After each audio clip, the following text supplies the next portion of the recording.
Welcome back to Maths online class. Okay, we are working on the trigonometric ratios.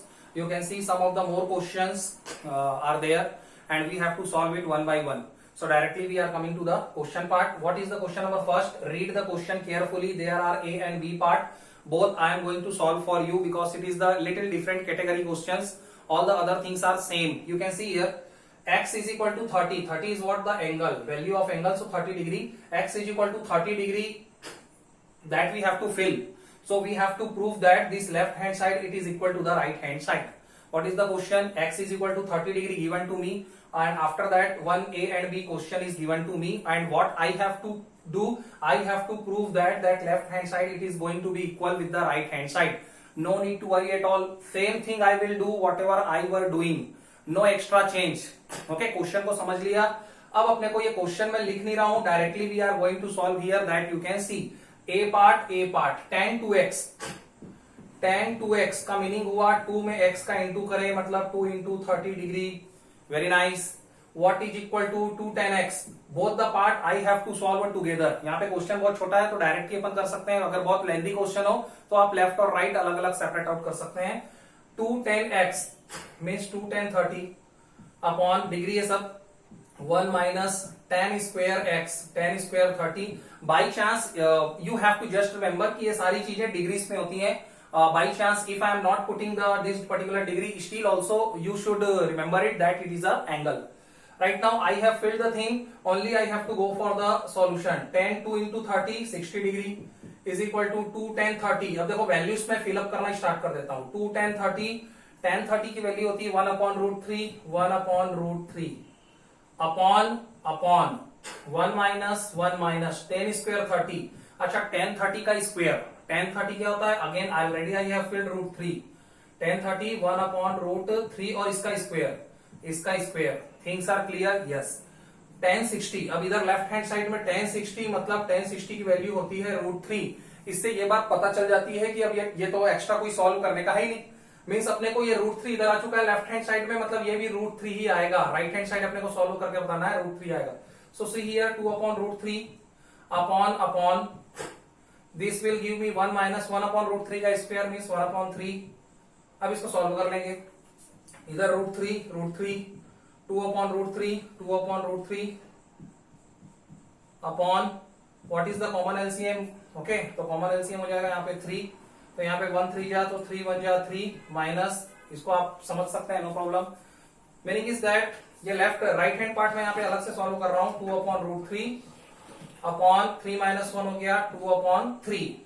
Only I am going because space is not there, so I am solving only the right hand part. आप इसको इस तरीके से लिखते चलना. Root 3 is equal to this.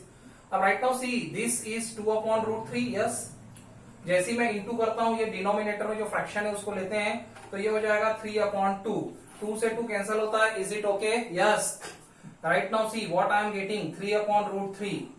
3 could be return root 3 into root 3 2 times upon root 3 and root 3 से root 3 cancel हो गया. फाइनली आ गया root 3. Once again look here.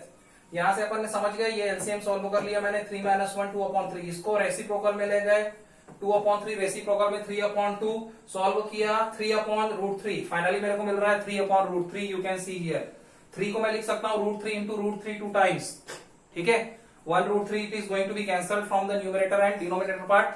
Finally I am getting root 3. और आप देख सकते हैं बेटा रूट 3 ही लाना था. So nothing else. फिर से अपन वही काम करेंगे. Left hand side is equal to right hand side and finally has proved HP. Has proved, short form HP, huh? You can write down. So this was the solution, B part. Coming to the next part, that is the B. Look here. We are solving little faster, no problem.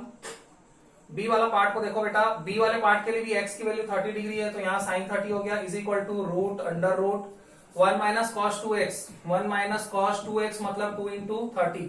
Values बस put up करना है upon 2. देखो sign 30 की value होती है 1 upon 2. Sign 30 कितना होता है 1 upon 2. Right now see equal to पहले सॉल्व कर लेते हैं. 1 माइनस कॉस 2 इंटू 30 हो जाएगा कॉस 60 अपॉन 2. अब finally I am knowing that whatever the value that will come on the right hand side it will be none other than equal to the 1 upon 2, क्योंकि left hand side पे 1 upon 2 आ चुका है. Right now सी इसको solve किया 1 minus cos 60, cos 60 होता है 1/2 upon under root बढ़ा लो, upon में 2 और वेट कर रहा है। अच्छा 1/2 इज इक्वल टू, अच्छा ये 1 में से जब आप 1/2 को माइनस करोगे तो इतना तो अपने को कॉमन सेंस है कि 1/2 मिलेगा। 1 में से हाफ गया हाफ, तो देखो ये हाफ अपने को मिला और ऑलरेडी 2 एक और डाउन साइड में है, 2 एक और डाउन साइड में है, तो इसको ऐसा लिख सकते हैं क्या 1/2 इंटू 1/2। यस 1 माइनस 1/2 1/2 मिला, तो ये ये जो 1/2 आएगा यहाँ पे मीन्स यहाँ पे जो भी आएगा 1/2, ये 2 फिर से डिनोमिनेटर में ही आएगा, तो 1/2 into 1/2। Meaning is that they are making the pair, square root से बाहर हो जाएंगे। Same like that left hand side is equal to right hand side, hence proved that you can write down. A और b हो गया। Next question, all the questions are very far easy. Look here, second question, solution number second, different category question है, थोड़ा सा read करते हैं। ए की value 60 degree है, बी की वैल्यू 30 डिग्री है, both are the angles. Proof करना है, ये जो प्रूफ करना है ध्यान से देखेंगे प्रूफ क्या करना है। तो जो प्रूफ करना है मैं डायरेक्ट यहाँ पे सॉल्व करूंगा, वैल्यूज पुट अप करूंगा। You can see the question what is written here. मेरे को कुछ नहीं करना है, whatever the things written here, बस वैल्यू पुट अप करते हैं। So see here cot a minus b, a की वैल्यू है भैया 60 माइनस बी की value 30, should be equal to same thing I am going to write down. Cot a 60 है into cot B, into का निशान लगाने की जरूरत नहीं, cot B 30 plus one upon cot B पहले आ रहा है, तो बी की value 30 minus cot A means cot 60। सबसे पहले वैल्यू पुटअप कर दिया, एंगल्स पुटअप कर दिया, अब वैल्यूज फिल करनी है। सो कॉट 60 माइनस 30 हो जाता है 30। Actually I am not going to put up the degree sine here, that you can remember, ये सब डिग्री में है, आप करना ये काम। कॉट 60 थोड़ा नीचे लिखें, cot 30 is equal to cot 60 की वैल्यू चाहिए, तो tan 60 कितना होता है, tan 60 होता है √3, अपोजिट हो जाएगा, √3 का अपोजिट 1/√3 इंटू कॉट 30। अब अगेन कॉट 30 की वैल्यू tan 30 पे डिपेंड करती है, तो tan 30 क्या होता है, tan 30 होता है 1/√3, तो इसका उल्टा होगा तो √3 हो जाएगा, √3 ऊपर आ जाएगा, √3 नीचे आ जाएगा, +1 अपॉन कॉट 30। कॉट 30 अभी मैंने फिलअप किया, कॉट 30 होता है √3, क्यों, क्योंकि tan 30 का अपोजिट होता है, tan 30 1/√3, उसका अपोजिट √3, माइनस कॉट 60 जो है वो tan 60 का अपोजिट है, tan 60 √3 होता है, तो 1/√3। नीड नॉट टू कंफ्यूज, देखो ये √3 और √3 इंटू की सिचुएशन में कैंसल होते हैं, वेरी गुड। अब कॉट 30 की वैल्यू फिल करनी है, कॉट 30 कितना होता है, tan 30 का अपोजिट, tan 30 कितना होता है 1/√3, 1/√3 का अपोजिट √3, तो √3 लाना है लेफ्ट हैंड साइड और राइट हैंड साइड पे, तो प्रूव दैट हो जाएगा left hand side right hand side. अब देखो ये 3 और √3 कैंसिल हो गए, तो सीधे सीधे 1 और 1 को ऐड कर सकता हूं, तो 1 + 1 मिल जाएगा 2, नो डाउट, यस।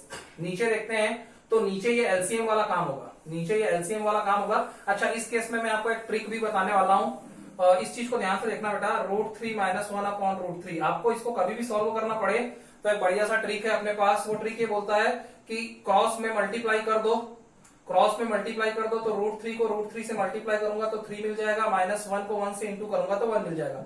पहले तो क्रॉस मल्टीप्लीकेशन कर दो, एक न्यूमरेटर को दूसरे के डिनोमिनेटर से, दूसरे के न्यूमरेटर को पहले वाले के न्यूमरेटर से, और नीचे के दोनों डिनोमिनेटर को आपस में मल्टीप्लाई करके डिनोमिनेटर में लिखना है, तो √3 और 1 का इंटू हो जाएगा √3। तो इस टेक्निक का यूज आप कर सकते हैं, वही टेक्निक का यूज कर रहा हूं मैं। बार बार वो एलसीएम में जाएंगे ना, तो एलसीएम की वैल्यू तो तब समझ में आता है जब वो होल नंबर के रूप में है, जब आप रूट में फेस करोगे तो आपको थोड़ा कंफ्यूजन हो सकता है।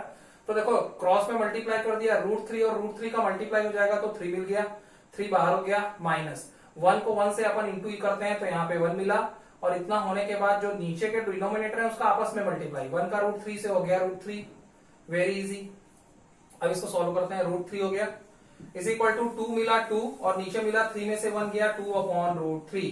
अब मैं केवल राइट हैंड पार्ट को इधर सॉल्व कर रहा हूं फॉर योर सिंप्लीफिकेशन, √3 लाके बता रहे हैं, 2 इंटू करेंगे, √3 ऊपर चला जाएगा, अपॉन में आ जाएगा 2 से 2 कैंसिल होता है, तो यू कैन सी √3 के बराबर √3, देखो ये √3 के बराबर आ गया।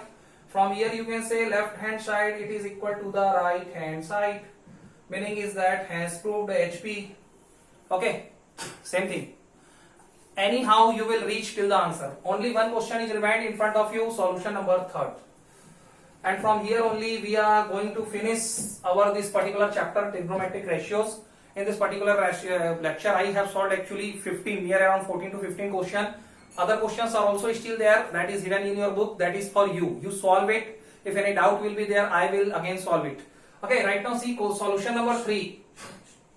Solution number 3. See here, read the question, थोड़ा different है. Sin a plus b की वैल्यू गिवन है 1 and cos a minus b की वैल्यू है √3/2. तो इन दोनों की हेल्प से अपने को a और b, that is the values of the angles, acute angles, उसकी वैल्यू फाइंड आउट करनी है. तो सॉल्यूशन 3 में अपने को जो गिवन है भैया वो पहले लेंगे. पहले वाला गिवन है sin a plus b की वैल्यू. ऐसे क्वेश्चन को कैसे करते हैं, understand here. sin a plus b की वैल्यू 1 है. अगर इस तरीके का कभी भी सिचुएशन आपको फेस करो तो ये समझ लो इसको भी साइन के रूप में कन्वर्ट करना है. तो किस एक्यूट एंगल की वैल्यू 1 होती है, remember it, sin 90 sin a plus b. यहां से आप इक्वेट कर सकते हो कि दोनों साइड साइन है तो ये एंगल्स की वैल्यू को इक्वल होना पड़ेगा. a plus b equal to 90 degree. ये आपका फर्स्ट इक्वेशन हो जाता है. आपको ये मिल गया कि a plus b should be equal to 90 degree. इसी तरीके का एक दूसरा इक्वेशन मिल जाएगा. When I will take the second thing, what is the next given, next given that cos a minus b it is equal to the √3/2. So again I have to use my brain. For which particular acute angle, for the cos it is equal to √3/2. So √3/2 किस cos की value होती है, तो ये होता है cos 30. Here cos a minus b. From here I can equate the angles and that I can write down a minus b. It should be equal to 30 degree. This is the angle, no need to worry. And right now I have the two equation, equation number first, equation number second, and from both the equation number first and second there are the two unknowns, so I can find out both the values and b one by one. Look here, ध्यान से structure को देखना. a minus b और a plus b, अगर मैं दोनों को add करूंगा तो b और b को कैंसल हो जाना है. So what I am doing is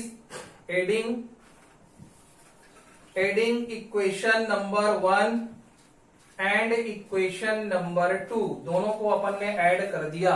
आप ध्यान से देखो, ऐड करोगे तो क्या होगा, चलो लिख लेते हैं.